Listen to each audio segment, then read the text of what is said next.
This channel is supported by TrueFire. TrueFire is an online library of lessons from some of my favourite players. There's thousands of lessons on there. You can use the promo code JNC40 to get 40% off of any of their courses.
Speaking to Tony from up the road the other day, we're both huge fans of the Venus Isle album by Eric Johnson.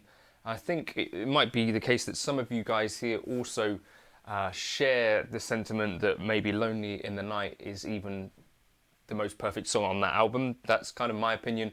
And after breaking down that lick last week on it, which I still can't really play, but sometimes I can play it okay, the one that goes...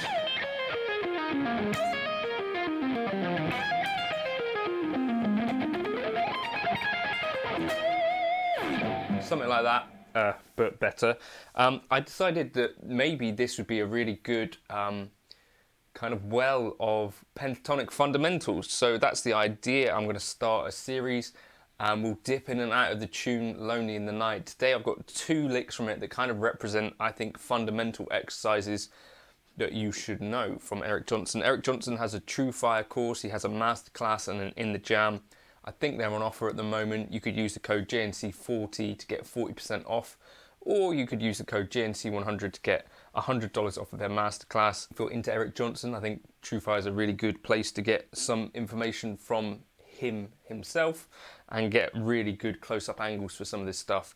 I wish there was close-up videos of him playing this Venus Isle stuff because I'd really like to have some solid answers on how he did some of this, but obviously we don't really have that given that it was recorded decades ago. Anyway, right, so first of all, we're going to be playing in F minor for this. So kind of F minor is that 1 fret up from our typical...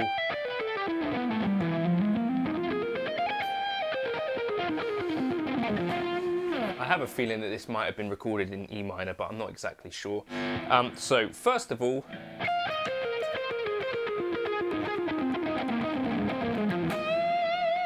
start off with this kind of descending in 4s.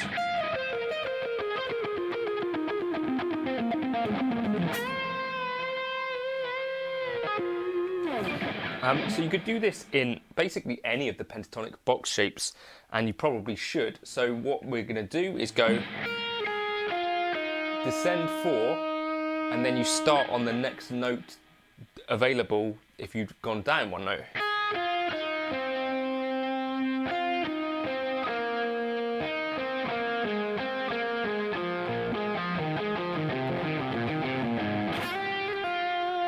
So instead of just learning this in the one place, you could just take this as an exercise.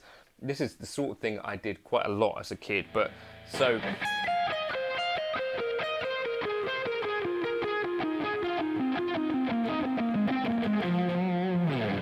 that's the larger kind of concept behind this particular lick. So if we're here in our kind of bog standard minor box shape, we're going to start on our 13th fret, and that's our first 4 down.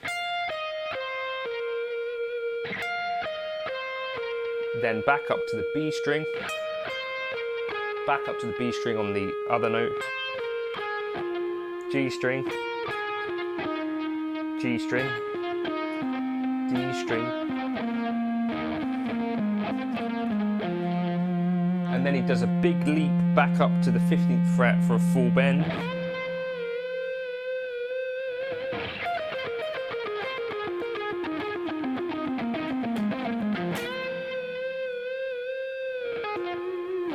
You could also do it here.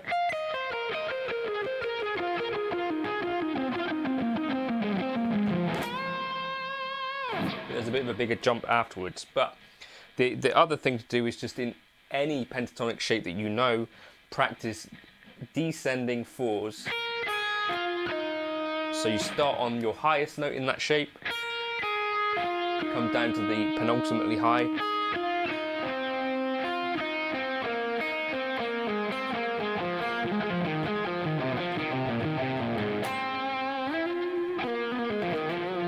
and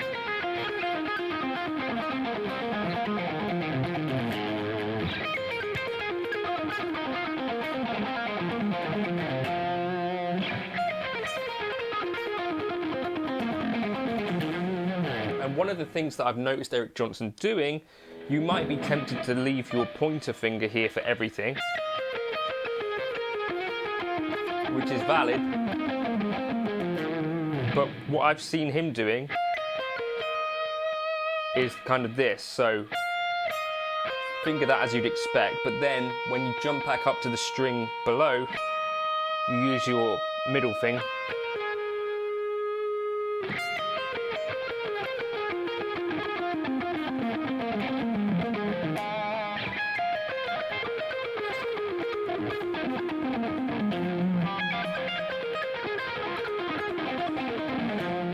You could equally just leave your index finger in place, but I've seen Eric do this sort of thing, and I guess the benefit is that you don't get the barring thing.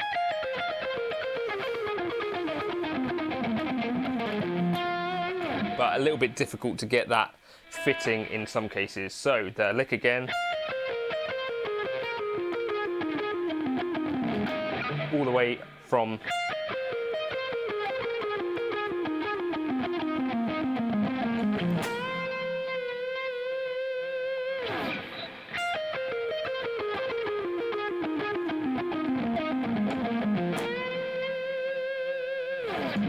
okay, so that's that. You could also practice, of course,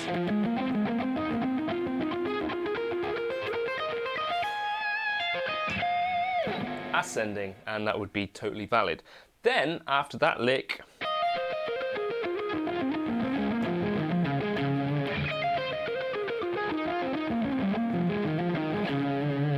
he does something in triplets, which I think is also worth practicing. So, in this case, we're basically going through the pentatonic scale. You play two notes, then you jump down to the note below the first one that you played.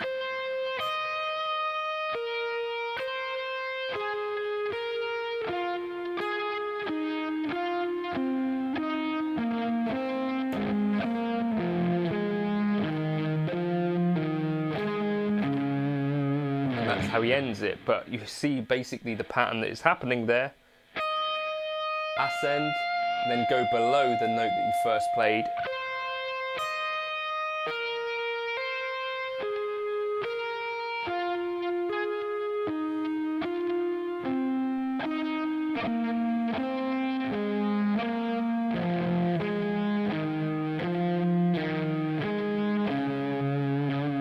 And in other places, you could do the same thing. So in our kind of home position,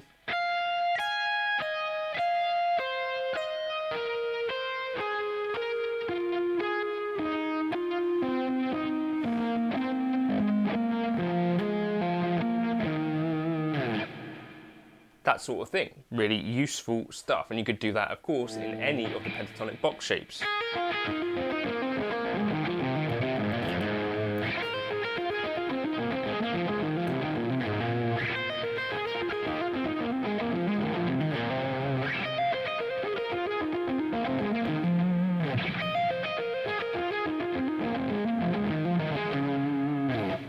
Okay, and that's one of the lines literally that immediately follows in Lonely in the Night. So we start on the 11th fret, 13, 13, 11, 13, 11, 13, 13, 11, 10, 13, 13, 10, 10, 13, 13, 10, 11, 13, 13, 11, 11, and here we change 13, 11, and then jump up to 11 and down to 9,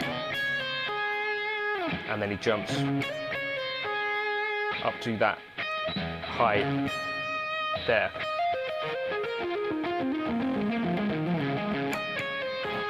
It's not quite right.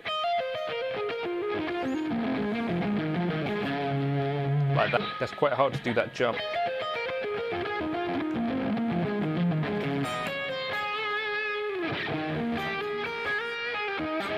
So those 2 licks there from the, well, outro solo of Lonely in the Night.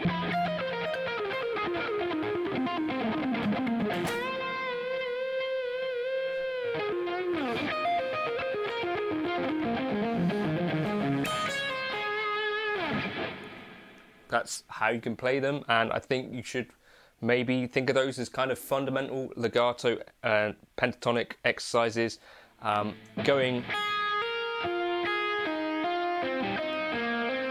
in sequence or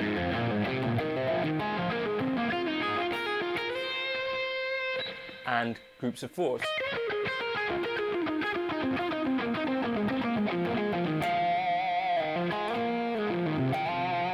Do them all around the neck in any kind of key and all positions of the pentatonic scale, and you'll be onto a good thing. That's 2 more licks from Lonely in the Night, so that's 3 that I've covered. At some point I'll do another on these, and hopefully that's a vaguely interesting video. I'll catch you in another video soon. Patreon will be the place to get the backing track and the tabs. Cheers for now.